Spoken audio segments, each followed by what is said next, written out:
नटला सरस्वतीचे मंदिर फुलले सरस्वतीचे मंदिर फुलले तुम्ही गुलाब या जनवनातले तुम्ही गुलाब या जनवनातले सुस्वागत घ्या हे मनातले सुस्वागत घ्या हे मनातले तुम्ही गुलाब या जनवनातले जमती भवती गुरुजन सारे आशिष देना आमच्या कार्या जमती भवती गुरुजन सारे आशिष देना आमच्या कार्या मधुगंध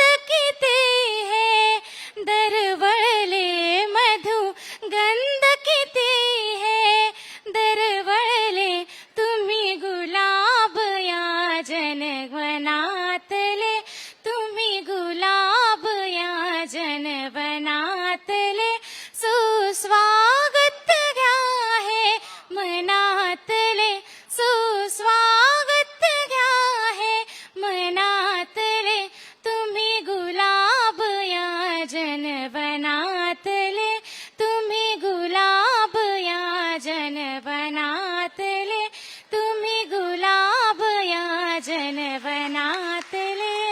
थँक्यू. धन्यवाद राजनंदिनी. धन्यवाद. आता आपण सत्कार समारंभाकडे वळत आहोत. आजच्या कार्यक्रमाचे अध्यक्ष सन्माननीय खासदार दादासो सुनील भाऊ तटकरे, लोकप्रिय खासदार रायगड मतदारसंघ आणि त्याचबरोबर माननीय प्रदेशाध्यक्ष राष्ट्रवादी काँग्रेस पक्ष यांचं स्वागत आमच्या अंमळनेर नगरीचे लोकप्रिय कार्यकुशल कार्यक्रमाचे अध्यक्ष तुमच्या महाराष्ट्र राज्याचे उपमुख्यमंत्री माननीय अजितदादा पवार यांचं स्वागत करणं आपलं कर्तव्य आहे. मी खानदेश शिक्षण मंडळाचे कार्याध्यक्ष आदरणीय डॉक्टर संदेश गुजराती, कार्योपाध्यक्ष आदरणीय नीरज भाऊ अग्रवाल, श्री योगेश भाऊ मुंदडे, सर्व सन्माननीय खानदेश शिक्षण मंडळाच्या पदाधिकाऱ्यांना विनंती करतो की त्यांनी महाराष्ट्र राज्याचे लाडके उपमुख्यमंत्री आदरणीय अजितदादा पवार यांचं बुके, शॉल आणि मोमेंट होऊन त्यांनी स्वागत व सत्कार करावा. जोरदार टाळ्याच्या गजरात आपण हे स्वागत करावं. खानदेश शिक्षण मंडळाचे अध्यक्ष आदरणीय जितेंद्रभाऊ झाबक, महाविद्यालयाचे प्राचार्य आदरणीय डॉक्टर अरुण जैन, जितेंद्रभाऊ देशमुख, ज्येष्ठ संचालक हरिअण्णा, हे सर्व मान्यवर आदरणीय अजितदादा पवार यांचं स्वागत करत आहे. पुन्हा एकदा टाळ्यांच्या गजरात आपण या मान्यवरांचं स्वागत करूयात.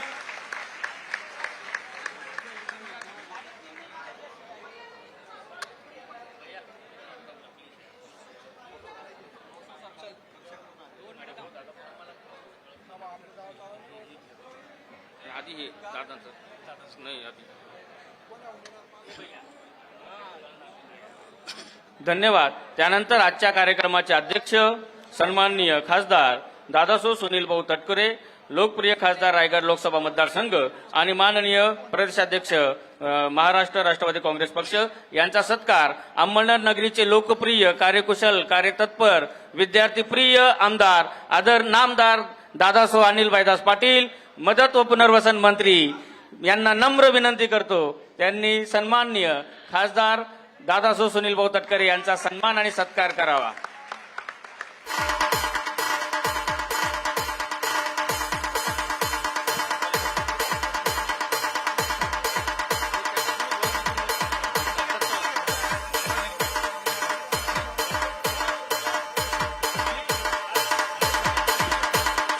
विचार मंचावर उपस्थित असलेल्या सन्माननीय रुपालीताई चाकणकर, महाराष्ट्र राज्याच्या महिला आयोगाच्या अध्यक्षा व महाराष्ट्र राष्ट्रवादी काँग्रेस महिला प्रदेशाध्यक्षा यांचं स्वागत आमच्या महाविद्यालयाची विद्यार्थिनी तृप्ती सोनवणे हिने करावाशी मी तिला नम्र विनंती करतो.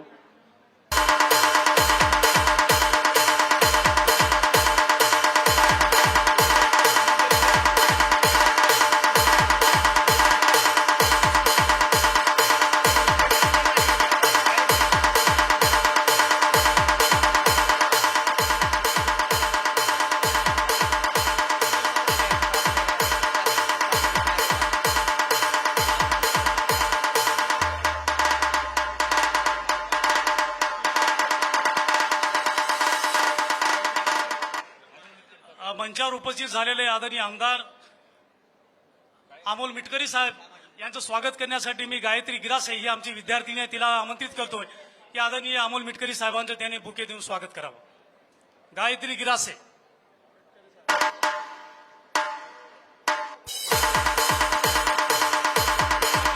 त्यानंतर पाटील पूजाने तयार राहावं.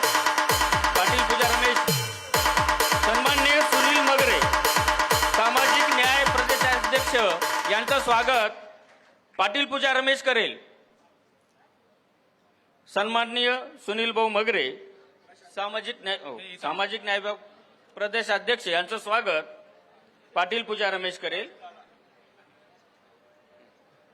आता तुम्ही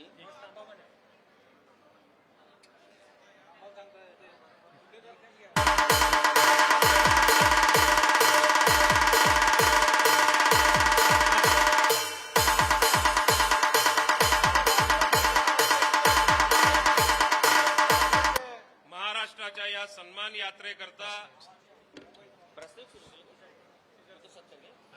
राष्ट्रवादी काँग्रेस पक्षाच्या विद्यार्थ्यांचा सन्मान, शेतकऱ्यांचा सन्मान करण्याच्या उद्देशाने राष्ट्रवादी काँग्रेस पक्षाचे राष्ट्रीय अध्यक्ष आणि आपल्या राज्याचे उपमुख्यमंत्री आदरणीय अजितदादा, राष्ट्रवादी काँग्रेस पक्षाचे प्रदेशाध्यक्ष आदरणीय तटकरे साहेब, रुपालीताई चाकणकर, अमोल मेटकरी, सन्माननीय व्यासपीठ. दादा, एक महत्वाचं सांगायचं की मी 2019ला ज्यावेळेला विधानसभेला उभा राहिलो त्यावेळी या समोर बसलेल्या विद्यार्थ्यांपैकी काही आता सिनियर विद्यार्थी जे झाले असतील त्यांनी जी क्रांती त्यावेळी केली त्याचमुळे मी या अंमळनेर विधानसभेचा आमदार म्हणून निवडून आलो. त्याला कारणीभूत हे विद्यार्थी आहेत. आठवतं का तुम्हाला? काहींना आठवत असेल, काहींना आठवत नसेल. म्हणून अंमळनेरच्या या प्रताप महाविद्यालयाच्या आणि अंमळनेर तालुक्यामधले वेगवेगळ्या कॉलेजेसमधले विद्यार्थी या ठिकाणी उपस्थित आहेत. काही बाहेर आहेत, काही आत आहेत. पाऊस चालू असताना सुद्धा विद्यार्थी ज्यावेळेला आपली वाट बघत होता त्यावेळी दादा तुमच्याविषयी किती कुतूहल जे आहे ते आपल्या या विद्यार्थ्यांच्या मनामध्ये सातत्याने आपल्याला दिसतंय. आमच्या तालुक्यातलं हे कॉलेजचं वैशिष्ट्य आहे. सायन्समध्ये एकेकाळी असलेलं प्रसिद्ध, शिक्षणाची एकेकाळची असलेली पंढरी, रसायनशास्त्रामधल्या या कॉलेजचा असलेली प्रगती, याचा जर का आपण पूर्वी जर का विचार केला, पूर्वीचा इतिहास जर का आठवला तर दादा पुण्यातनं या कॉलेजला ऍडमिशन घ्यायला अनेक विद्यार्थी या ठिकाणी यायचे. मी जास्त वेळ बोलणार नाही, परंतु आपल्याला दादांचे या ठिकाणी 2 शब्द ऐकायचे आहेत आणि ते ऐकून मात्र इम्प्लिमेंट करण्याकरता बाहेर जायचंय. परत एकदा आपल्या सगळ्यांना शुभेच्छा देतो. सगळ्या विद्यार्थ्यांना ज्या ज्या घोषणा झाल्या असतील, ज्या ज्या योजना असतील ते आदरणीय दादा आपल्यासमोर मांडतीलच. मी तुम्हाला खूप खूप शुभेच्छा देऊन येणाऱ्या काळामध्ये आपली भविष्यातली उत्क्रांती ही उत्तरोत्तर वाढो अशा शुभेच्छा देतो आणि थांबतो. जय हिंद, जय महाराष्ट्र, जय राष्ट्रवादी.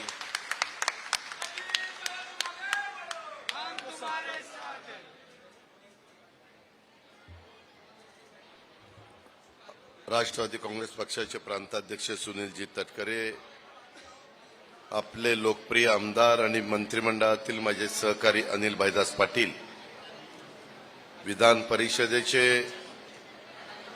माझे सहकारी अमोल मिटकरीजी, रुपाली चाकणकर, सुनील मगरे, प्रशांत कदम, जयश्रीताई पाटील, डॉक्टर संदेश गुजराती, कल्पनाताई पाटील, सीए नीरज अग्रवाल, भागवत पाटील, योगेश मुंदडा, मुख्तार खाटीक, हरिवाणी, जितेंद्र झाबक, रवींद्र नाना पाटील, आबासाहेब सिसोदे, त्यामध्ये अभिलाषा रोकडे, शेख अल्लाउद्दीन, सर्व ह्या संस्थेचे उपस्थित असणारे सन्माननीय पदाधिकारी, teaching non teaching staff, principal, माझे विद्यार्थी विद्यार्थिनी, प्रतिष्ठित अंमळनेर परिसरातील जमलेले माझे बांधव भगिनी, खानदेश शिक्षण मंडळाचे पदाधिकारी, प्रताप महाविद्यालयाचे सर्व शिक्षक, कर्मचारी, विद्यार्थी विद्यार्थिनी, पत्रकार मित्र आणि माझ्या तरुण मित्रांनो, गेले 5 दिवस मी महाराष्ट्रामध्ये जनसन्मान यात्रेच्या निमित्तानं फिरतोय आणि आम्ही सरकारमध्ये गेल्यानंतर सरकारच्या काय योजना आम्ही समाजाला दिल्या, काय योजना आम्ही महिलांना दिल्या, शेतकऱ्यांना दिल्या, युवा युवतींना दिल्या, त्या समजावून सांगण्याचा प्रयत्न आम्ही करतोय. आम्ही विकासाचा ध्यास घेऊन लोकांच्या पुढे जातोय. आरोप प्रत्यारोप करण्यात विद्यार्थी विद्यार्थिनींनो काही अर्थ नसतो. त्याच्यातनं कदाचित करमणूक होते, मीडियामध्ये हेडलाईन मिळते, ब्रेकिंग न्यूज होते, परंतु त्याच्यातून समाजाचे प्रश्न सुटतात असं मला वाटत नाही. त्याच्यामुळं मी सगळ्यांनाच अलीकडे सांगतो की मला काही प्रश्न जर विचारायचे असतील तर अमुक अमुक ठिकाणी अमुक अमुक व्यक्ती असं म्हटली, तुमचं मत काय? मला ते मत व्यक्तही करायचं नाही, त्याच्यात वेळ पण घालवायचा नाही. मला मी ह्यावेळेस फार विचारपूर्वक राज्याचा अर्थमंत्री असताना 10वा अर्थसंकल्प, मी वेगवेगळ्या काळामध्ये अर्थमंत्री होतो, यावेळेस माझा 10वा अर्थसंकल्प. परंतु तो अर्थसंकल्प सादर करत असताना मी फार बारकाईने विचार केला की माझ्या शेतकऱ्यांची मुख्य गरज काय, माझ्या गरीब घटकामध्ये जन्माला आलेल्या मुलींची गरज काय, माझ्या महिलांची गरज काय, मायमाऊलींची गरज काय, युवा युवतींची गरज काय, आणि त्याचा साकल्याने अभ्यास करून आम्ही महायुतीच्या सरकारच्या माध्यमातून मुख्यमंत्री, उपमुख्यमंत्री, मंत्रिमंडळातील सहकाऱ्यांशी चर्चा करून काही योजना आणल्या, जाहीर केल्या आणि सभागृहाच्या दोन्ही सदस्यांनी त्या मंजूर केल्या. बऱ्याचशा योजना अजूनही माझ्या सहकाऱ्यांना माहिती नाहीये. उदाहरण द्यायचं झालं तर माझी लाडकी बहीण योजना, मुख्यमंत्री माझी लाडकी बहीण योजना ही फार लोकप्रिय झाली, परंतु त्याच्याचबरोबर आम्ही शेतकऱ्यांना जे फ्री वीज देतोय 3, 5 आणि 7.5 हॉर्सपावर पर्यंत, ती अजून 50% शेतकऱ्यांच्या पर्यंत पोहोचलेली आहे. ती आम्ही सर्व दूरपर्यंत पोहोचवण्याचा प्रयत्न करतोय. मुलींनो, इथं मोठ्या संख्येने तुम्ही आहात, मुलं पण आहेत. मुलांच्या बाबतीमध्ये वर्षानुवर्ष आई वडील झुकतं माप देत असतात, कारण तो मुलगा असतो आणि ही एक पद्धत पहिल्यापासून पडलेली आहे.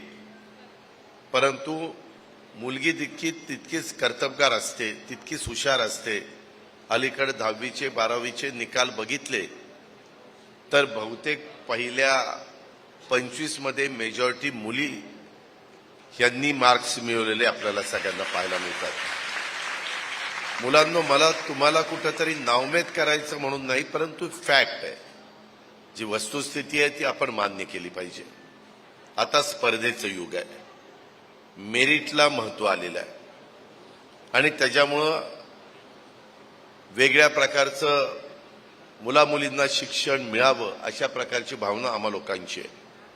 अगदी पूर्वी देशाला स्वातंत्र्य मिळालं त्यावेळेस 11वी आणि नंतर पिढी FY SY TY असं शिक्षणाची पद्धत होती. त्याच्यानंतर 10, 2, 3 10वी 12वी आणि FY SY TY अशी पद्धत आली.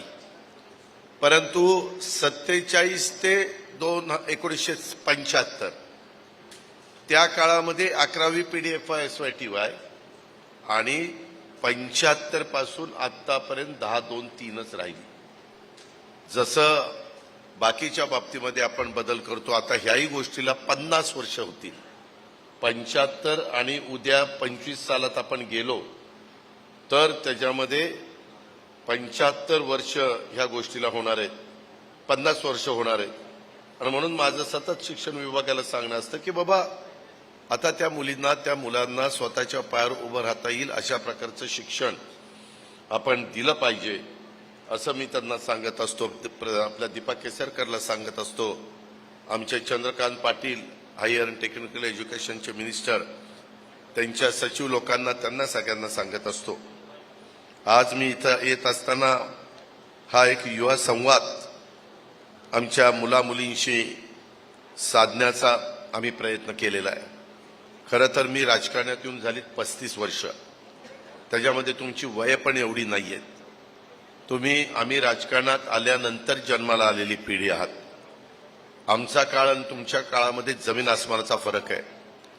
जन्माला आलेल्या मुलाला मुलीला आता ताबडतोब थोडंच कळायला लागलं की फोन कसा वापरायचा, त्याच्यामध्ये मोबाईलचा वापर कशा पद्धतीनं करून घ्यायचा, गुगलवर कसं जायचं, कुठलीही माहिती पाहिजे असेल तर ती कशी मिळवायची, ह्याच्यातलं ज्ञान अलीकडच्या पिढीला फार पटकन अवगत होतं.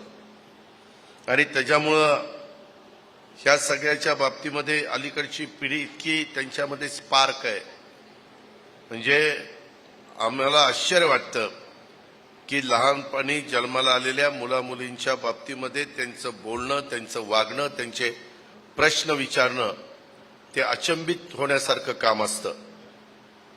आज तुम्हाला शिक्षणाच्या संदर्भामध्ये आमच्या ज्यावेळेस लक्षात आलं की ज्यांची ऐपत चांगली आहे त्या मुलं आई वडिलांची पाहिजे ते शिक्षण घेऊ शकतात, परंतु गरीब कुटुंबामध्ये जन्माला आलेली मुलगी किंवा मध्यमवर्गीय कुटुंबात जन्माला आलेली मुलगी, तिला कॉलेजचं शिक्षण घ्यायचं असेल तर सहसा आई वडिलांची ऐपत नसेल तर ते म्हणतात की नको आता बास झालं, आणि मग तिचाही हिरमोड होतो.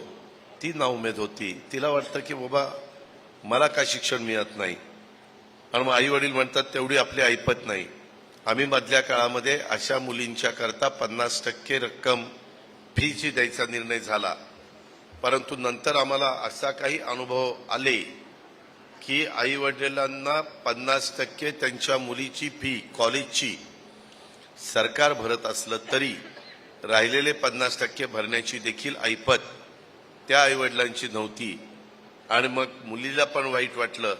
काही मुलींनी तर टोकाचा विचार केला आणि स्वतःला संपवून ह्या जगाचा निरोप घेतला. अशी उदाहरणं देखील महाराष्ट्रात झाली.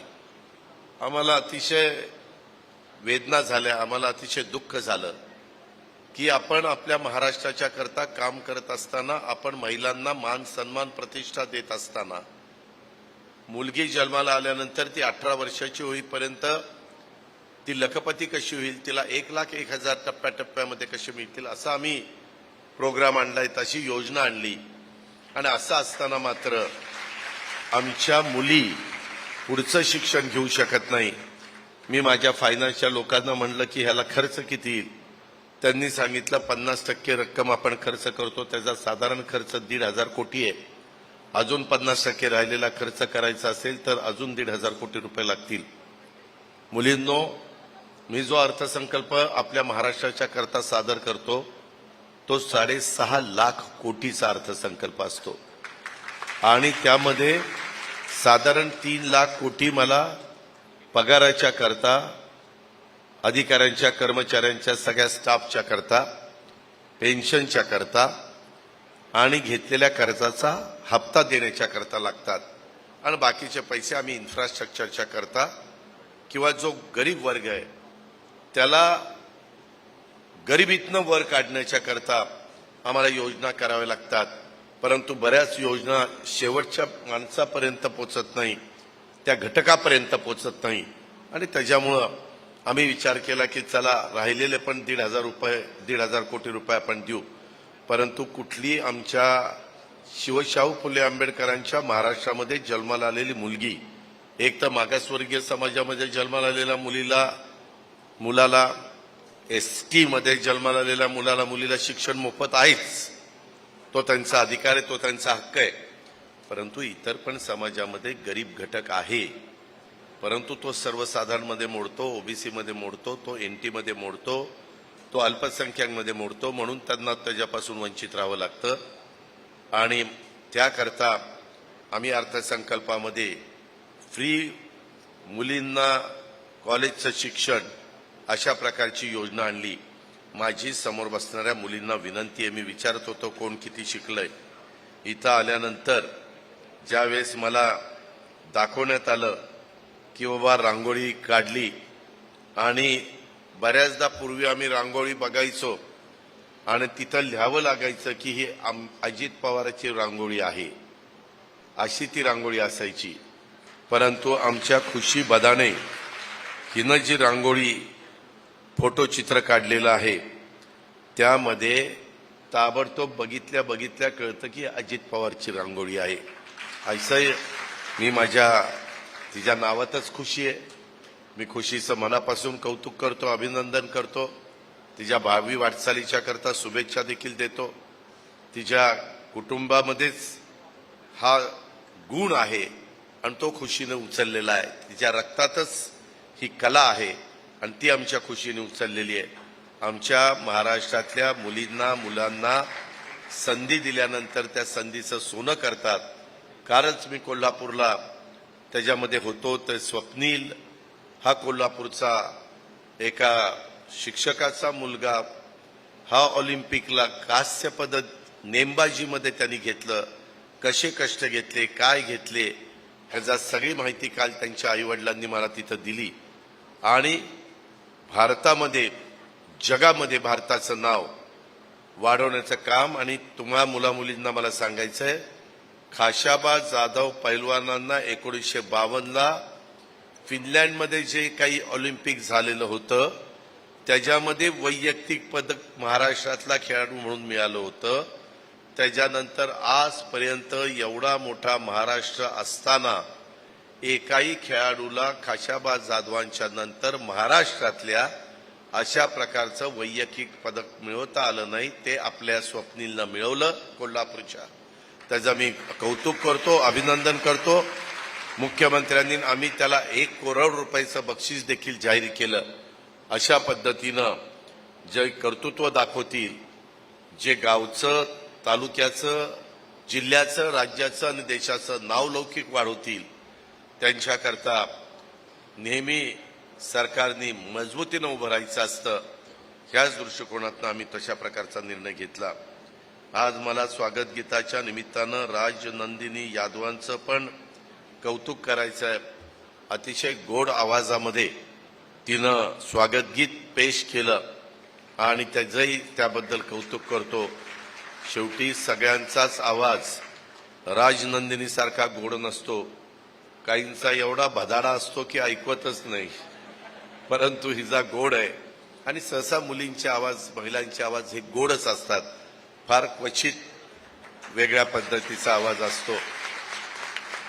त्याच्यामुळं तिला पण पुढच्या भावी वाटचालीमध्ये तिला ज्या गोष्टीची आवड असेल राजनंदिनीला, त्याच्यात तिला यश मिळावं. तिला आमच्यासारख्यांचं जर कुठं सहकार्य लागलं, मदत लागली, तर राजनंदिनीने पण आणि खुशीने पण जरूर मला, तटकरेंना किंवा आम्हाला संपर्क साधता आला नाही तर अनिल भाईदास पाटलांच्या मार्फत आम्हाला संपर्क साधावा. आम्ही केव्हाही त्यांच्या ज्या काही समस्या असतील, अडचणी असतील, त्यांना पुढं काही पाहिजे असेल तर त्याकरता आम्ही त्यांच्या पाठीशी उभा आहोत. हा देखील विश्वास मी आपल्या सगळ्यांना देऊ इच्छितो. आज मी इथं आलो तसं अनेकदा मी अंमळनेरला येत असतो. तसं बघितलं तर अंमळनेरमध्ये इथं पूज्य साने गुरुजी असतील, खानदेश कन्या आमच्या बहिणाबाई चौधरी असतील, कविवर्य स्वर्गीय नादो महानोर असतील, किंवा बालकवी त्र्यंबक बापूजी ठोंबरे असतील, यांच्या कार्याचं स्मरण करणं हे आमचं कर्तव्य आहे. आणि त्या कर्तव्याच्या भावनेतनं या थोर व्यक्तींचं मी स्मरण करतो, त्यांना अभिवादन देखील करतो. जळगाव हा जिल्हा तसं बघितलं तर साहित्यिक, सांस्कृतिक, धार्मिक आणि पर्यटन दृष्ट्या आघाडीचा जिल्हा ओळखला जातो.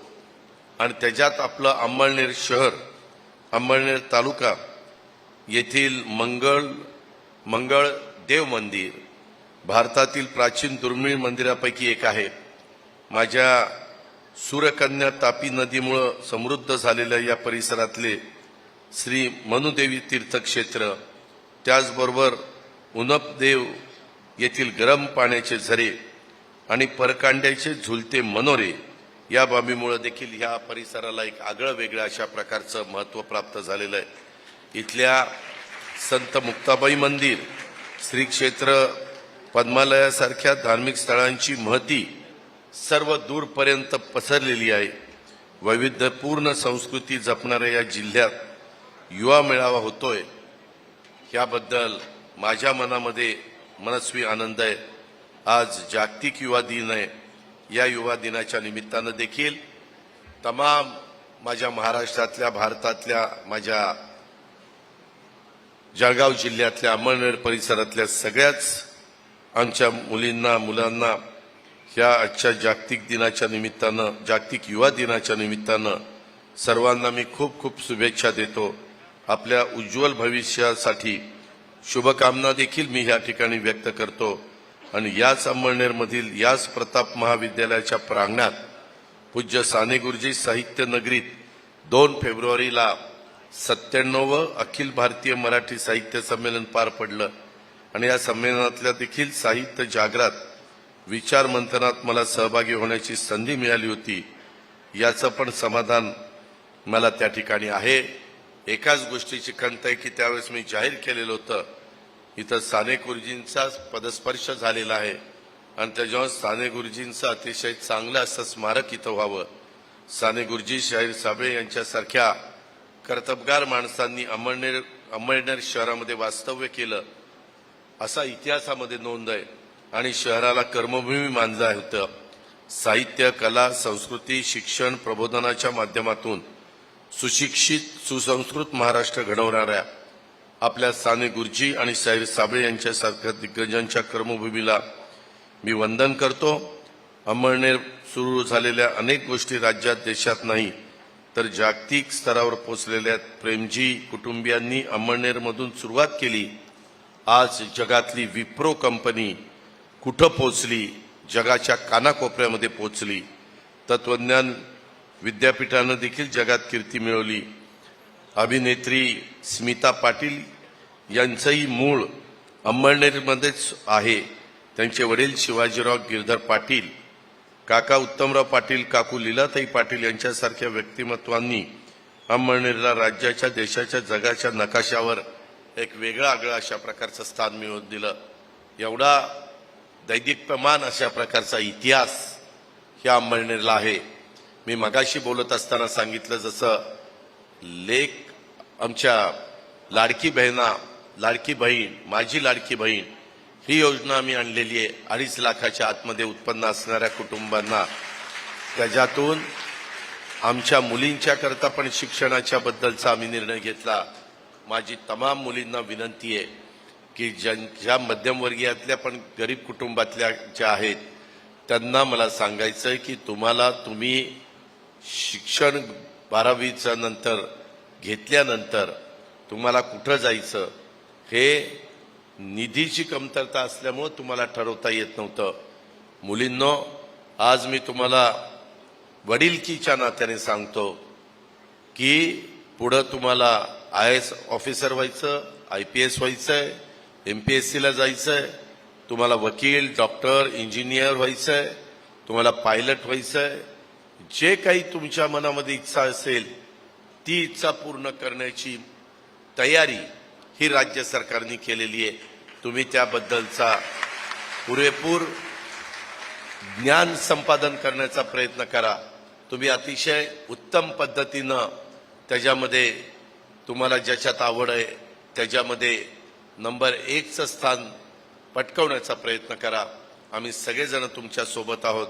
आता आमच्या छत्रपती शिवाजी महाराजांच्या महाराष्ट्रात, शाहू फुले आंबेडकरांच्या महाराष्ट्रामध्ये कुठलीही मुलगी जन्माला आल्यानंतर ती 18 वर्षाची होईपर्यंत तिला तर आम्ही 1,01,000 रुपये टप्प्याटप्प्यामध्ये देतो.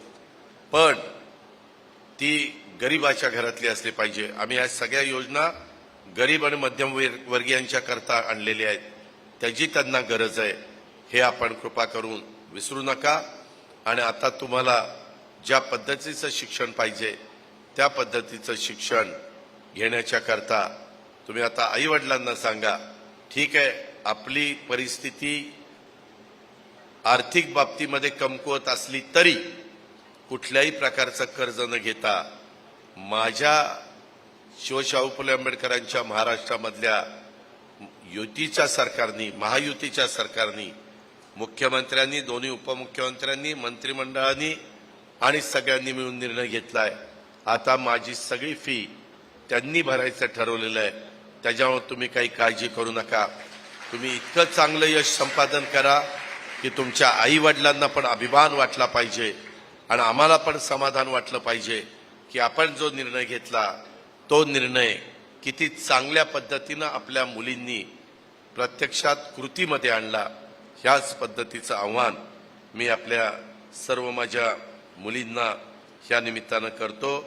एकही युवक युवती बेरोजगार राहू नये अशा पद्धतीनं आंतरराष्ट्रीय कामगार संघटनेनं प्रसिद्ध केलेल्या भारताच्या रोजगार 2024 या अहवालानुसार आपला देश 2026 पर्यंत जगामध्ये सर्वाधिक तरुणींचा देश म्हणून ओळखला जाणार आहे. त्यामुळं राज्यातल्या प्रत्येक युवक युवतीला हाताला काम मिळावं, राज्यात कुणी बेरोजगार राहू नये यासाठी माननीय पंतप्रधानांनी त्यांच्या नेतृत्वाखाली देखील महाराष्ट्राचं महायुतीचं सरकार काम करत आहे. त्या दृष्टीनं आम्ही विविध योजना उपक्रम अभियान हाती घेतलेले आहेत आणि राज्यातल्या प्रत्येक युवकाला युवतीला आपापली गुणवत्ता आणि क्षमतेनुसार नोकरी मिळाली पाहिजे, स्वयंरोजगार करता आला पाहिजे. त्यासाठी देखील त्याला अर्थसहाय्य मिळावे या दृष्टीनं प्रयत्न केले जात आहेत. त्याचाच लाभ आपल्या सर्वांना मिळावा आणि तो मिळेल याची मला खात्री आहे. त्याच्यामध्ये आम्ही पुढे जाऊन 12वी पर्यंत शिक्षण घेतलेल्या मुलाला मुलीला पुढं काही कारणानिमित्त शिक्षण घेता आलं ना तर तिच्याकरता प्रशिक्षण द्यायचं आहे, त्याच्याकरता प्रशिक्षण द्यायचं आहे. त्याला महिन्याला आम्ही स्टायपन 6,000 रुपये देणार आहे. त्याच्यानंतर डिप्लोमा झालेल्या मुलांना मुलींना पुढचं प्रशिक्षण घ्यायचं आहे, त्याकरता आम्ही प्रशिक्षण देणार आहोत. दरवर्षी 10 लाख विद्यार्थिनी आहेत, त्यांच्याकरता 10,000 कोटी रुपये आम्ही खर्च करतोय. त्याकरता साधारण 8,000 रुपये स्टायपन डिप्लोमावाल्यांना देणार आहोत म्हणजे प्रशिक्षण घेत असताना. आणि ज्यांची डिग्री घेतलेली आहे त्यांना पुढचं प्रशिक्षण घ्यायचं असेल आणि त्यांना चांगलं पुढे नोकरी मिळवायची असेल तर त्यांच्याकरता 10,000 रुपयाचा स्टायपन आपण केलेला आहे. त्यामध्ये आम्ही आमचं सर्टिफिकेट गव्हर्नमेंट ऑफ महाराष्ट्राचं देणार की हा कोर्स या मुलांनी किंवा मुलींनी व्यवस्थितपणे पूर्ण केलेला आहे. त्याच्यानंतर त्यांनी केलेल्या कोर्सला जोडून जे कुठलं नोकरी पाहिजे असेल ती नोकरी संबंधित इंडस्ट्री त्या ठिकाणी देईल किंवा ती स्वतःच्या पायावर उभं राहण्याचा प्रयत्न करेल. कारण त्यांना पण आम्ही वेगवेगळ्या संस्था काढल्यात. सर्वसाधारण समाजातल्या मुला मुलींना अशा पद्धतीनं स्वतःच्या पायावर उभं राहण्याच्या करता सारथी संस्था काढलेली आहे. माझ्या ओबीसी वर्गामध्ये मोडणाऱ्या मुला मुलींच्या करता आम्ही महाज्योती संस्था काढलेली आहे.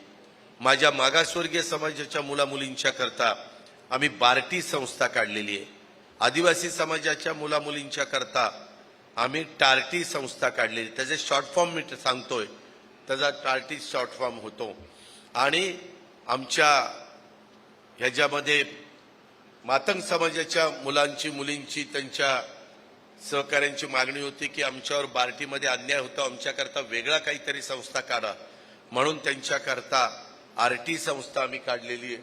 आणि त्याच्यातनं त्या मुलीला सक्षम बनवायचं, त्याच्यातनं त्यांना स्वतःच्या पायावर उभं करायचं, हा आमचा दृष्टिकोन होता. अल्पसंख्याक समाजाच्या करता कोणत्याही प्रकारची अशा प्रकारची संस्था नव्हती. म्हणून फार प्रयत्न करून आम्ही त्यांच्याकरता मार्टी ह्या नावाची संस्था काढलेली आहे. आणि त्याच्यातनं त्याही अल्पसंख्याक समाजातल्या मुला मुलींना स्वतःच्या पायावर उभं राहण्याचा आम्ही सगळ्यांनी निश्चय केलेला आहे. आणि तशा पद्धतीनं तरतूद देखील मी बजेटमध्ये केलेली आहे. ह्या गोष्टीची नोंद आपण सगळ्यांनी घ्यावी अशा प्रकारची माझी आपल्याला सगळ्यांना विनंती आहे. खूप काही बोलण्यासारखं आहे. आज प्रताप महाविद्यालयात शिक्षण घेणाऱ्या विद्यार्थ्यांची संख्या मी मगाशी मान्यवरांना विचारत होतो, त्यांनी सांगितलं 7,000पेक्षा जास्त आहे. प्रताप महाविद्यालयात शिक्षण घेणारा विद्यार्थी विद्यार्थिनी हा ग्रामीण भागातून येतोय. तो वंचित दलित बहुजन विद्यार्थी विद्यार्थिनी संख्येने इथं जास्त आहेत आणि हे आता 1945 ते 48च्या दरम्यान हे आपली संस्था ही मुंबई विद्यापीठाशी संलग्न होती. मला असं आठवतंय की प्रताप महाविद्यालयाचे रसायनशास्त्र विभाग हे पुणे विद्यापीठातील सर्वात मोठे आणि अग्रगण्य विभाग होता. येथील रसायनशास्त्र विभागातील शिक्षणासाठी राज्याच्या विविध कानाकोपऱ्यातून विद्यार्थी येत होते. अशा पद्धतीचा नावलौकिक असणाऱ्या संस्थेमध्ये मुलांनो मुलींनो तुम्ही सगळेजण शिकताय. आज तुम्हाला या निमित्तानं मला ह्या नाट्यगृहामध्ये बोलण्याची संधी मिळाली, थोडं बहुत हितगुज साधण्याची संधी मिळाली आणि ह्यामध्ये आपण एक चांगल्या प्रकारचं काम करताय. इथून पुढच्या काळामध्ये देखील तुम्हाला पुढची वाटचाल करत असताना जिथं कुठं अडचण येईल तिथं देखील तुम्ही आमच्याशी संपर्क साधण्याचा प्रयत्न करा आणि त्याच्यामध्ये चांगल्या चांगल्या योजनेचा लाभ आपण सगळ्यांनी ह्या निमित्तानं घ्यावा अशी माझी विनंती आहे. एकंदरीतच centre of excellence Mumbai, Pune, Nagpur, Amravati, Yavatmal, Kolhapur, Chhatrapati Sambhajinagar, Karad, जिल्हा सातारा अशा वेगवेगळ्या ठिकाणी आम्ही हे सेंटर ऑफ एक्सलन्स स्थापन करण्यास मान्यता दिलेली आहे. आम्ही रोजगार मेळावे घेतोय. आम्ही कौशल्य विकासामधनं स्वामी विवेकानंद आंतरराष्ट्रीय कौशल्य विकास प्रबोधिनी मुंबई गोवंडी येथे कार्यान्वित केलेली आहे. अशा पद्धतीनं समाजातल्या सर्व घटकातल्या मुला मुलींच्या करता उत्तमातलं उत्तम काय आपल्याला देता येईल ते ज्ञान हे देण्याचं आमचा सगळ्यांचा प्रयत्न आहे. संशोधन आणि नवोपक्रम केंद्र म्हणून आपल्या राज्याची ओळख झाली पाहिजे अशा प्रकारचा आपला प्रयत्न त्या ठिकाणी चाललेला आहे. विदेशी पण शिक्षणासाठी ज्या मुलांना मुलींना गरीब घरामध्ये जन्मलेल्यांना जायचे त्यांना देखील आपण शिष्यवृत्ती देतो. अशा खूप काही गोष्टी आपण मुला मुलींच्या करता करतो. ते करणं कर्तव्य आहे. त्या कर्तव्याच्या भावनेतनं आम्ही हे सगळं जण करतो. कारण तुम्हीच उद्याचे जबाबदार नागरिक, तुमच्यातनंच उद्याचं देश घडवणारी माणसं ही निर्माण होणार आहेत. आता पुढच्या इलेक्शन पासून हे 2024 आहे, 2029 पासून देशामध्ये जेवढी खासदारांची संख्या आहे तेवढ्या 1/3 महिला खासदार म्हणून निवडून जाणार आहेत आणि महाराष्ट्रामध्ये देखील 228 म्हणजे 543च्या 1/3 543 मध्ये महिला निवडून जातात त्या वेगळ्याच. तुमच्या इथं देखील खडसेताई निवडून गेलेले आहेत. इथं स्मिता वाघ आणि शेजारी तुमच्या जळगावमध्ये दोन्ही महिला तुम्ही निवडून दिलेल्या आहेत. प्रचंड मताधिक्याने विजयी निवडून दिलेले आहेत. परंतु आता तिथं तर त्यांना उभं राहायचा अधिकार आहेच, पण खास पुरुष मंडळींना तिथं अधिकार नाही. अशा 1/3 288 पैकी 96 महिला पुढच्या 5 वर्षांनी आमच्या सभागृहामध्ये तिथं येणार आहेत. आरक्षण त्यांना मिळणार आहे, तो त्यांना अधिकार मिळणार आहे. कदाचित टाळ्या वाजवणाऱ्यांपैकी पण एखादी येऊ शकते, नाही असं नाही, पण वय मात्र 25 पूर्ण असायला पाहिजे. आमदार खासदाराला वयाची अट 25 वर्ष पूर्ण आहे, ह्याची पण नोंद घ्या. नाहीतर वय असेल 23 तर काय मग चान्स लागणार नाही, त्याला 25 पूर्णच लागेल. अशा पद्धतीनं केंद्रात राज्यात सगळीकडे तुम्हाला प्रतिनिधित्व देण्याचा प्रयत्न आमचा चालू आहे. आज तुमच्या माझ्या महाराष्ट्राचा मला अभिमान आहे की प्रशासनामध्ये महाराष्ट्रामध्ये प्रमुख व्यक्ती असती चीफ सेक्रेटरी. पहिली चीफ सेक्रेटरी आज महिला महाराष्ट्राची आहे सुजाता सौनी आणि पोलीस खात्यामध्ये जे प्रमुख व्यक्ती आहे ती देखील रश्मी शुक्ला ही महिलाच त्या ठिकाणी आहे. तिथं महिलांचंच राज्य आहे. आम्ही आपलं त्याच्यामध्ये लुडबुड करतोय, ह्याची पण नोंद त्या ठिकाणी घ्या. मित्रांनो, गमतीचा भाग जाऊ द्या, परंतु खूप चांगल्या पद्धतीनं आज युवा आणि युवती विद्यार्थी विद्यार्थिनींना काही गोष्टी सांगण्याची संधी मला मिळाली. इतर बऱ्याच गोष्टी आहेत, इतर बरेच त्या ठिकाणी माझ्याकडे माहिती आहे, पण मी वेळ घेत नाही कारण मला अजून एक मुलाखत आहे आणि त्यानंतर 5 वाजता कार्यक्रम आहे. परंतु मला मुलामुलींना सांगायचं आहे, मला बाकीच्या मान्यवरांना सांगायचं, मी आमच्या सुनील तटकरेजींनी आणि आमच्या पक्षातल्या इतर मान्यवर पदाधिकाऱ्यांनी, इतर लोकप्रतिनिधींनी जनसन्मान यात्रा सुरू केली. आज 5वा दिवस. कालच मला सकाळी मी ज्यावेळेस नाशिकला कोल्हापूरहून आलो विमानाने आणि उतरलो, त्यावेळेस गुप्तचर विभागाने माझ्या जीवाला वाढलेल्या धोक्याबद्दल चिंता व्यक्त केली. अशा पद्धतीच्या बातम्या देखील पसरल्या. मलाही त्यांनी थोडीशी हिंट दिली. अशा परिस्थितीमध्ये आजच्या कार्यक्रमात विशेषतः जेथे मोठ्या संख्येने लोक उपस्थित राहणार आहेत, तिथं त्या बाबतीमध्ये जाताना थोडी काळजी घ्या, अशा पद्धतीनं मला सूचना केल्या. मी म्हणालो की मी जनसेवक आहे. मी गेले 35 वर्ष माझ्या महाराष्ट्राच्या कानाकोपऱ्यामध्ये फिरतोय, चांद्यापासून बांद्यापर्यंत फिरतोय. आम्ही गडचिरोलीला पण अनेकदा गेलेलो आहे. गडचिरोलीमध्ये अतिशय दुर्गम भागामध्ये देखील मी तिथं कार्यक्रमाच्या निमित्तानं संदीप पाटील म्हणून आमचे तिथले वरिष्ठ पोलीस अधिकारी आहेत, त्यांच्या बरोबर मी तिथं गेलेलो आहे. आणि मी आपल्याला सगळ्यांना सांगेन की माझ्या मुलींनी, माझ्या बहिणींनी, आमच्या महिलांनी, माझ्या मायमाऊलींनी बांधलेल्या राख्यांनी ज्या आहेत, ह्या माझ्या राख्या माझ्या बहिणींनी बांधलेल्या आहेत. रोज अशा शेकडो राख्या माझ्या बहिणी मायमाऊली बांधत असतात. गुप्तचर विभागाने मला मालेगाव, धुळे यासारख्या ठिकाणून मी जिथनं आलो त्या ठिकाणी गेल्यास माझ्या जीवाला धोका असल्याचं सांगितलं. पण मी स्पष्ट करू इच्छितो, तुमच्या मार्फत महाराष्ट्राला पण सांगू इच्छितो की माझ्या हातावर माझ्या बहिणींच्याकडून बांधलेल्या या राख्या आहेत, तोपर्यंत मला दुसऱ्या संरक्षणाची गरज नाही. त्यामध्ये माझ्या बहिणींचे, माझ्या मायमाऊलींचे आशीर्वाद, राखीचं सुरक्षा कवच आणि प्रेमाची ढाल, कोणताही धोका मला स्पर्श करू शकत नाही. मला ठाम विश्वास आहे, जर त्यांच्या कल्याणासाठी काम करताना माझा बरं वाईट झालं तरी मला त्याची पर्वा नाही. गेल्या 33 वर्षापासून मी या कारणांच्यासाठी स्वतःला समर्पित केलेलं आहे आणि मी ते करतच राहणार.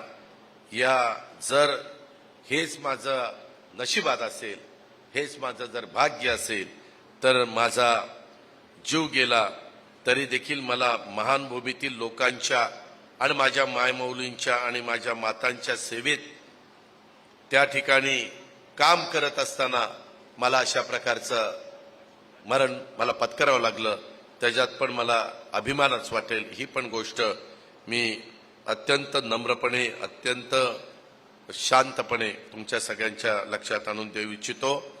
माझ्या तरुण तरुणींना रोजगाराची संधी उपलब्ध करून देण्याच्यासाठी महाराष्ट्र सरकारने मध्ये आम्ही असंच बसलेलो होतो आणि त्याच्यामध्ये दीपक केसरकरांनी कॅबिनेटमध्ये आम्हाला सांगितलं की जर्मन एम्बॅसीनं एक अशा प्रकारचं प्रपोजल दिलेलं आहे की तुमच्या महाराष्ट्रातले 4 लाख मुलं किंवा मुली, त्यांना थोडंसं जर्मन भाषा आली पाहिजे, थोडीशी कामापुरती, आणि त्याच्यामध्ये त्यांना जर्मनीमध्ये आम्ही चांगल्या प्रकारचं पॅकेज देऊ.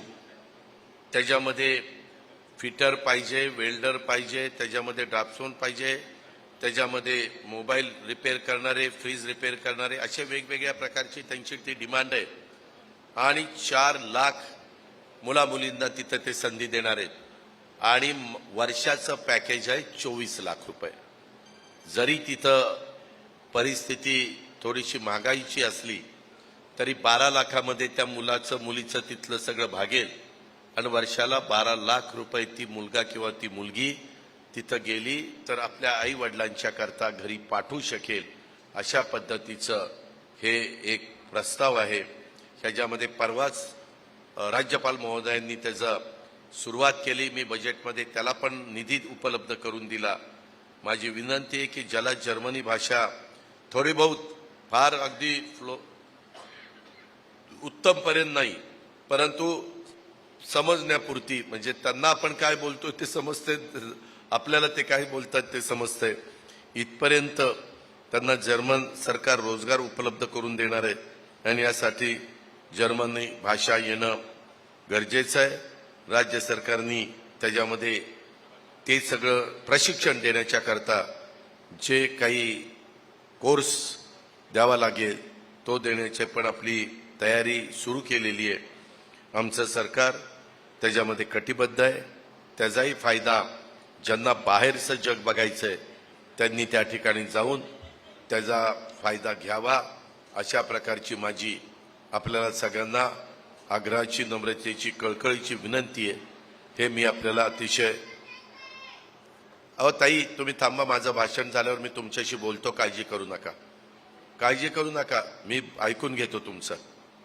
त्यामध्ये अशा पद्धतीनं त्यांचा अर्ज घेऊन येता का ताई? मला जरा म्हणजे मला कळेल त्यांचं काम काय. ताई अर्ज द्या, मी तुम्हाला तिथनंच सांगतो, तिथं बसा. तुमच्यावर अन्याय झाला असेल तर ताबडतोब मी पोलिसांना सूचना करेन. तुमचं जर काम मंत्रालयातलं असेल तर आजच सभा संपल्यानंतर मी मुंबईला जाणार आहे. मी उद्या गेल्यानंतर त्यामध्ये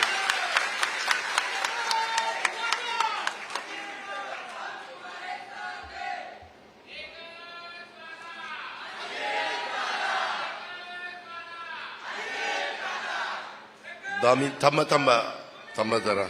दामिनी शंकर ठाकूर ह्या आमच्या भगिनी आहेत, राहणार भोसले गल्ली, पारोळा, तालुका पारोळा, जिल्हा जळगाव.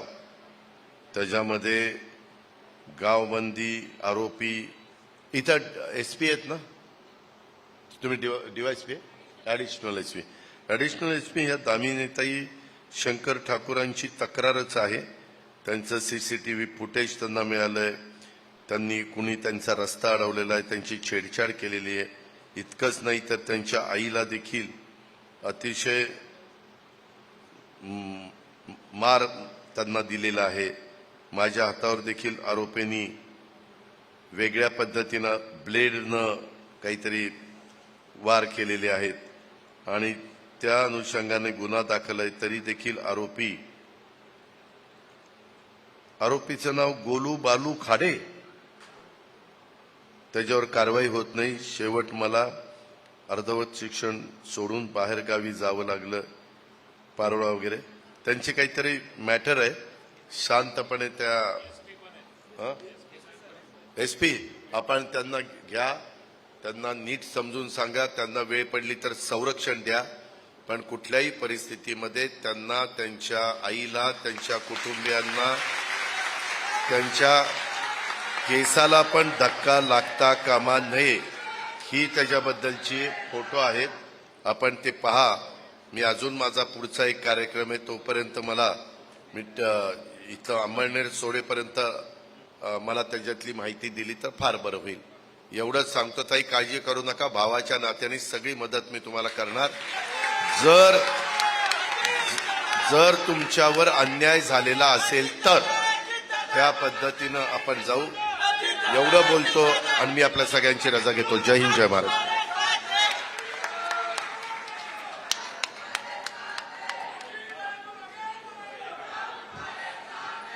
धन्यवाद दादासाहेब. अरे काही मुलांना प्रश्न विचारायचे आहेत दादांना. ज्या विद्यार्थ्यांना काहींना प्रश्न जे विचारायचे ते त्यांना माईक द्या तिथं मागे. Danesh Arun Sonar. Yes sir. Sir माझी नमस्कार. मुलांना आणि मुलींना अतिशय नम्रतेची विनंती आहे, तुम्ही तुमचं नाव पूर्णपणे सांगा आणि कुठल्या क्लासमध्ये तुम्ही शिक्षण घेताय ते सांगा, मग प्रश्न विचारा. नमस्कार सर, माझं नाव दानेश अरुण सोनार. मी MA राज्यशास्त्र प्रताप महाविद्यालयाचा विद्यार्थी आहे. माझा प्रश्न असा आहे की महाराष्ट्र लोकसेवा आयोगाचा वर्ग 2 आणि 3 याच्या ज्या परीक्षा असतात त्यांचे निकाल वेळेवर लागत नाहीत. UPSC प्रमाणे MPSCने देखील लवकरात लवकर परीक्षा घ्याव्यात आणि आपले निकाल जाहीर करावे, यासाठी आपण शासनाने काहीतरी करावं. धन्यवाद. आपण काय केलंय, आपण MPSCला स्वायत्तता दिलेली आहे. त्यामध्ये राज्य सरकार टॉपचे त्याच्यातले अधिकारी जे रिटायर झालेले असतात, आता पोलीस खात्यातले रजनीश शेठ हे टॉपचे अधिकारी प्रमुख होते, ते रिटायर झाले. त्याच्यानंतर त्यांना MPSCचं चेअरमन केलं. वेगवेगळ्या क्षेत्रातल्या महिला किंवा पुरुष असे IAS IPS असे अधिकारी आपण सहसा त्याच्यामध्ये नेमतो आणि त्याच्यातून मग आपण पुढच्या गोष्टी त्या ठिकाणी करतो. पण आपण म्हणताय त्या तक्रारी विद्यार्थ्यांच्या मध्ये मोठ्या प्रमाणावर आहेत. मध्ये काय झालं, महाराष्ट्रामध्ये बऱ्याचशा जागा रिक्त होत्या. मग आम्ही त्यांना सांगितलं की बाबा एवढ्या मोठ्या प्रमाणावर जागा रिक्त आहेत, वरचेवर तुम्ही ह्या सगळ्या परीक्षा जो तुम्हाला घ्यायच्या त्या घेत चला. आम्ही जरी उपमुख्यमंत्री असलो किंवा एकनाथराव शिंदे मुख्यमंत्री असले तरी आम्हाला डायरेक्ट जागा कुठली भरता येत नाही. आम्हाला आमच्या MPSCच्या मार्फत UPSCच्या मार्फत अशाच त्या जागा घ्याव्या लागतात आणि त्या प्रकारे आम्ही घेतो. परंतु आपली जी काही अडचण आता तुम्ही सांगितली, माझ्या PSनी त्याची नोंद करून घ्यावी. मी मुंबईला गेल्यानंतर आम्ही आमच्यामध्ये चर्चा करून GAD हा एक जो विभाग आहे, त्या GAD सामान्य प्रशासन त्याला मराठीमध्ये म्हणतात, त्यांना सूचना करू. ह्या MPSC मध्ये एक सचिव दर्जाची व्यक्ती असती, ती राज्य सरकारची असती. तर ती राज्य सरकारची असती, त्यांना सांगू की तुम्ही तुमचे मेंबर आहेत आणि तुमचे चेअरमन आहेत, त्यांना ही गोष्ट लक्षामध्ये आणून द्या. ते निश्चितपणे ह्याच्यातनं काही ना काही चांगला निर्णय घेऊन मार्ग काढतील. धन्यवाद. Thank you sir.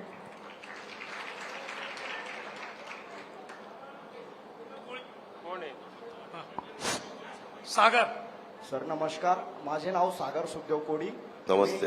मी MA राज्यशास्त्र विभागातला विद्यार्थी असून माझा प्रश्न असा आहे सर की यशवंतराव चव्हाण मुक्त विद्यापीठ नाशिक अंतर्गत 18 ते 25 वयातील विद्यार्थी प्रवेश घेतात. सर खरं तर ते फ्रेश विद्यार्थी असतात, म्हणून त्यांना वयोमर्यादा ही 25 करण्यात यावी अशी ही विनंती साहेब. आता किती आहे वयोमर्यादा?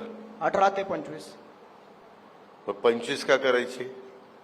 सर खरं तर यशवंतराव चव्हाण मुक्त विद्यापीठात जे विद्यार्थी असतात सर, आम्ही रेग्युलर विद्यार्थी असतो. तर रेग्युलर विद्यार्थी असताना ज्यांना खरं YCM मधून ऍडमिशनची गरज आहे सर, जे बाहेर काम करतात ते बाहेरून ऍडमिशन घेतात. पण काही विद्यार्थी हे पेपरला येतात आणि डायरेक्ट परीक्षा पास होतात सर उघडपणे. तर आमच्यावर सर अन्याय होऊ नये, म्हणजे आम्ही रेग्युलर शाळा कॉलेज करून सुद्धा आम्हाला काही ठिकाणी प्रॉब्लेम येतात. तर YCM मधून जे विद्यार्थी पास होतात सर, ते खुलेपणे पास होत असतात सर. ते कसे पास होत असतात? सर त्या ठिकाणी ही मोठ्या प्रमाणात कॉपी चालते सर. काय कॉपी करून पास होतात, ते बाहेरून असतात, हे रेग्युलर विद्यार्थी ते कॉलेज करतात आणि ते जे विद्यार्थी मुक्त विद्यापीठ हे जे म्हणजे नोकरीला वगैरे असे लोक असतात, त्यांना शिक्षण देण्यासाठी ती संस्था काढलेली. आफ्टर 25 एज पाहिजे ते 25 एज 18 पाहिजे. ते 25च्या मध्ये जर का असले तर त्यांचं या मुलांची कोमा होऊन जाते, ते फुकट पास होतात. फ्रेश विद्यार्थी चालले जातात ते म्हणजे काही. ठीक आहे, मी संध्याकाळपर्यंत इथं आहे. माझा शेवटचा प्रोग्राम कुठे आहे? कलागुरुला तिथं कुठं आहे?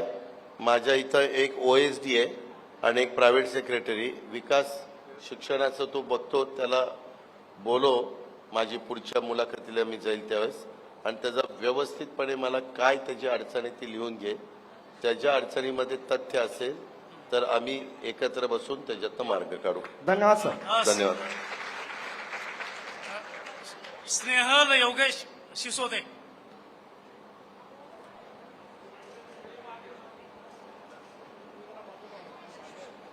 नमस्कार सर. नमस्कार. माननीय उपमुख्यमंत्री महोदय नमस्कार. माझे नाव स्नेहल योगेश सिसोदे. मी प्रताप महाविद्यालयातील 11वी सायन्सची विद्यार्थिनी. सर माझा तुम्हाला असलेला क्वेश्चन असा आहे की आपण मुलींसाठी मोफत शिक्षण ही योजना जाहीर केली, त्याबद्दल आपले मनपूर्वक आभार. परंतु सर यामध्ये तुम्ही वसतिगृह, खाण्याची सोय, क्लासेस हे तुम्ही मोफत केले आहे का हे अद्याप स्पष्ट नाही. कारण शिक्षण जरी मोफत झालं तरी सर मिडल क्लास फॅमिलीमधनं मुलींना माघार आधी घ्यावी लागते. तर मग ते वसतिगृह वगैरे या पैशांमुळेच त्यांना मागे राहावे लागतं. सर प्लीज तुम्ही याविषयी आम्हाला काही सांगा. त्यामध्ये आपण निर्णय घेतलेला आहे. OBC मुली असतील, ओपन कॅटेगरीतल्या मुली असतील, मुलं असतील, ह्याच्यामध्ये दररोज त्यांना जर हॉस्टेल आमचं लेडीज किंवा जेंट्स कुठं अवेलेबल नसेल तर शहरी भागामध्ये त्यांना किती 60,000 रुपये आपण देतो ना 60,000 हा स्वार ती एक योजना आणलेली आहे आणि त्याच्यामध्ये स्वार योजना म्हणून त्या योजनेचं नाव आहे आणि जर त्यांच्या आई वडिलांची त्या शहरामध्ये त्या मुलीला ठेवण्याची ऐपत नसेल तर ते तेवढी आम्ही पैसे देतो सरकारकडनं आणि जेवणाचे पण आता मला वाटतं पैसे वाढवलेले आहेत. आत्ताच मधी ह्या संदर्भातली माझ्याकडे फाईल आलेली होती आणि 2 का किती महिन्यापूर्वीच मी ह्याच्यामध्ये सगळ्या समाजातल्या मुला मुलींच्या करता जोपर्यंत हॉस्टेल बांधली जात नाही, जे हॉस्टेल बांधली गेलेली आहेत तिथं तर आम्ही त्या हॉस्टेलमध्ये त्यांना ऍडमिशन देतो, परंतु जर ती जास्तीची संख्या होत असेल तर त्यांना स्वारमध्ये आम्ही मदत करत असतो, राहण्याचे पैसे देत असतो, जेवणाचे पैसे देत असतो. धन्यवाद सर. धन्यवाद. रिंकू साळी फार्मसीची विद्यार्थिनी आहे. अरे तुम्ही नका जाहीर करू, त्यांना विचारायचं असेल तर विचारू द्या. इथनच यादी चालली तुमची. तर नमस्कार मंत्री महोदय. नमस्कार. माझे नाव गायत्री कैलास पाटील. मी पदवी 3य वर्षातील राज्यशास्त्र विभागाची विद्यार्थिनी आहे. तर खानदेश ही साने गुरुजी यांची कर्मभूमी आहे आणि या भूमीवर आदिवासी लोकसंस्कृती व साहित्य मोठ्या प्रमाणावर उपलब्ध आहे. यावर अधिकाधिक संशोधन करण्याकरिता शासनाकडून महानायक बिरसा मुंडा अध्ययन व संशोधन केंद्र प्रताप महाविद्यालय स्थापन व्हावे अशी आमची छोटीशी मागणी आहे आणि ती आपण लवकरच पूर्ण कराल याची आम्हाला खात्री आहे. बर तुझी खात्री मी ती नोंद घेतलेली आहे. तू काही वक्तृत्व स्पर्धेमध्ये पहिली वगैरे येते का ग? कारण आम्ही कॉलेजला वगैरे असताना जे असं बोलायचे ते नक्की वक्तृत्व स्पर्धेमध्ये पहिले दुसरे असायचे. आम्हालाही लाज वाटायची. आम्ही उभं राहिलो की आमचे हातपाय थरथर कापायचे आणि इतके सुंदर. पण नाही अगं तुझं मला कौतुकच आहे त्या संदर्भामध्ये. हिचा पण विकास, कारण काय आम्हाला जर अशा प्रकारचा निर्णय घ्यायचा असेल तर संपूर्ण खानदेश डोळ्यासमोर ठेवून निर्णय घ्यावा लागतो. म्हणजे आपलं नंदुरबार असेल, धुळे असेल, जळगाव असेल, नगर असेल आणि आपलं नाशिक असेल. तर काय तुझं ते इतकं फटफट बोलणं चाललं तर ते थोडंसं नीट मला समजलं नाही, परंतु मी समजून घेतो. आणि तू म्हणती तशा प्रकारची सोय जर राज्यामध्ये कुठं नसेल आणि ती सुरू केल्यानंतर पुढच्या पिढीला तुम्हाला फायदा होत असेल तर आपण जरूर त्याचा सकारात्मक विचार करू. धन्यवाद. धन्यवाद मंत्री महोदय. तांबरे प्रश्न नाही विचारायचा. एकच दादा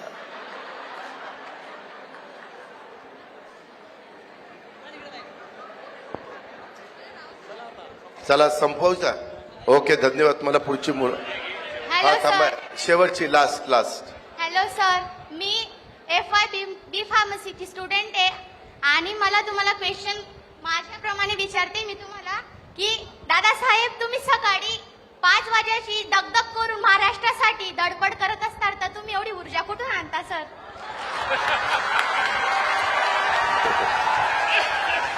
बेटा तू प्रश्न विचारलेला परफेक्ट आहे.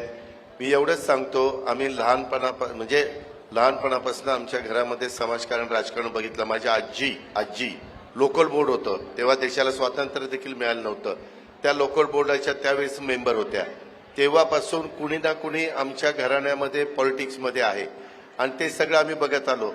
आम्ही ते बघत असताना आम्हाला दिसायचं की ग्रामीण भागातला कुणी व्यक्ती, ती स्त्री असेल, ती पुरुष असेल, तो मुलगा असेल, मुलगी असेल, ते मोठ्या अपेक्षेने तिथे येत असतात आणि कामं त्यांची सांगत असतात. ते जर उद्या सकाळी लवकर आले आणि आम्ही जर 9-9, 10-10 वाजता तयार होऊन त्यांना भेटायला लागलो तर आपल्यामुळं त्यांना 3-3, 4-4 तास ताटकळत ठेवणं माझ्या बुद्धीला पटत नव्हतं. त्याच्यावर मी पहाटे 5ला उठतो, 6ला कामाला सुरुवात करतो. परंतु तशी सुरुवात केली तर येणाऱ्यांची संख्या कमीच राहते, कारण पहाटे कोणी जास्त उठतच नाही.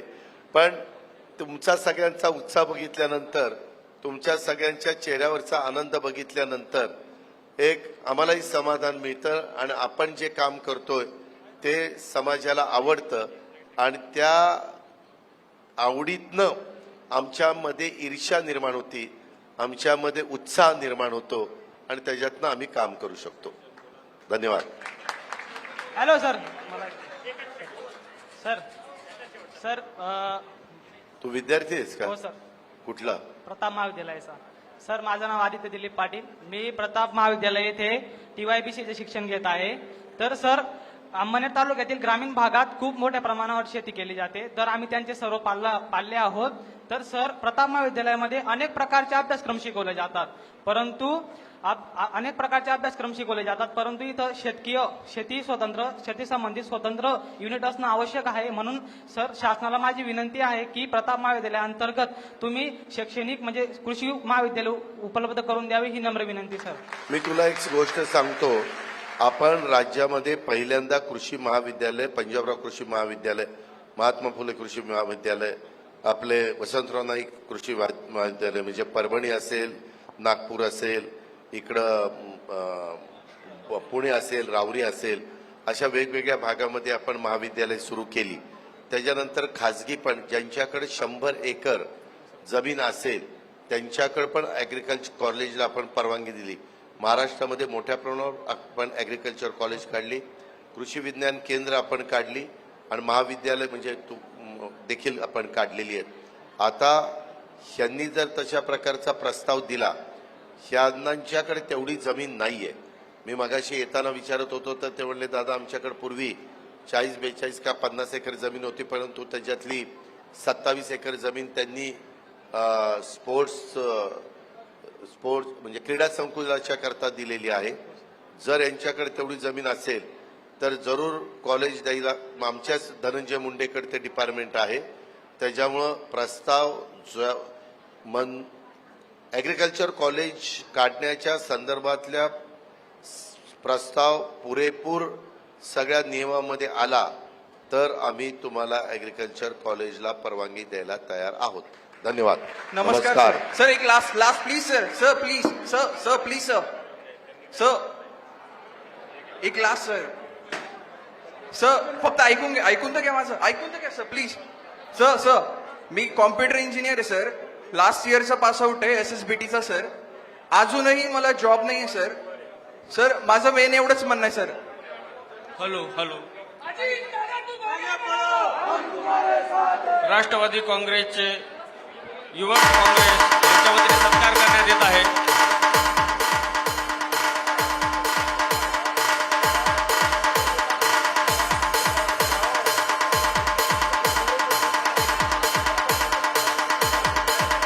हॅलो. चला रस्ता सोडा.